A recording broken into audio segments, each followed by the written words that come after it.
राजकारणाची खालची पाती मोदी फडणवीसांवरील वादग्रस्त विधानानंतर भाजप आक्रमक, भाजपचा हल्लाबोल, नितेश राणेंचा इशारा. महाविकास आघाडीच्या कांदा आंदोलनात नेत्यांची जीव घसरल्याने नवा वाद. मोदी फडणवीसांवर केलेल्या वादग्रस्त विधानामुळे भाजप आक्रमक पवित्रा घेणार आहे. काँग्रेस नेत्यांच्या विधानामुळे राजकीय संस्कृतीवर पुन्हा एकदा गंभीर प्रश्नचिन्ह. हर्षवर्धन सपकाळ यांच्या विधानावर नितेश राणेंचा जोरदार पलटवार, निषेध. सर्वोच्च नेत्यांचा अपमान खपवून घेतला जाणार नाही, भाजप कार्यकर्त्यांचा इशारा. सकपाळ यांना नीच माणूस म्हणत नितेश राणेंनी केली कडक टीका. कांदा आंदोलनाच्या नावाखाली काँग्रेस नेत्यांची पाते घसरल्याचा भाजपचा आरोप. राजकीय वाद आता वैयक्तिक टीकेकडे झुकल्याने राज्यात वाढला तणाव. आणि कांद्या संदर्भातल्या असलेल्या आंदोलनामध्ये बोलत असताना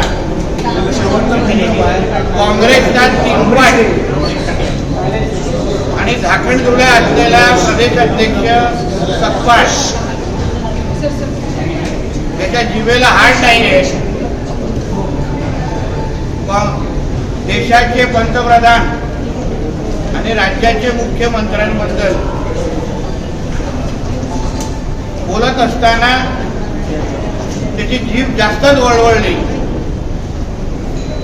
मुद्दा होता कांद्याचा आणि मी काहीतरी करतोय असं दाखवण्यासाठी हा तीनपाट हर्षवर्धन सपकाळ त्याची निवडून येण्याची लायकी नाही आहे. तो आमच्या देवेंद्र फडणवीस साहेबांबद्दल आणि मोदी साहेबांबद्दल अगर एकेरी बोलत असेल तर भारतीय जनता पक्ष म्हणून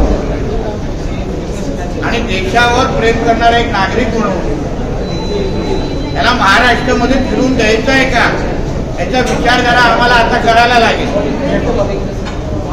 काँग्रेसची मोठी संस्कृती सांगितली जाते.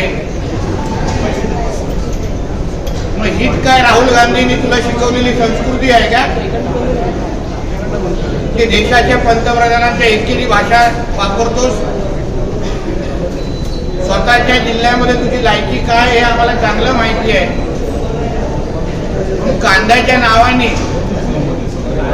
अगर तू जास्त तुझी जीभ वळवळली तर ती जीभ हातात काढून देण्याची हिंमत ही भारतीय जनता पक्षाच्या कार्यकर्त्यांमध्ये निश्चितपणे आहे. ह्या बाबतीची नोंद आम्ही सगळ्यांनी घेतलेली आहे. आता हर्षवर्धन सपकाळी फिरत असताना थोडा आजूबाजूला बघून काळजी घ्यावी. Bureau report, SBN Marathi, Mumbai.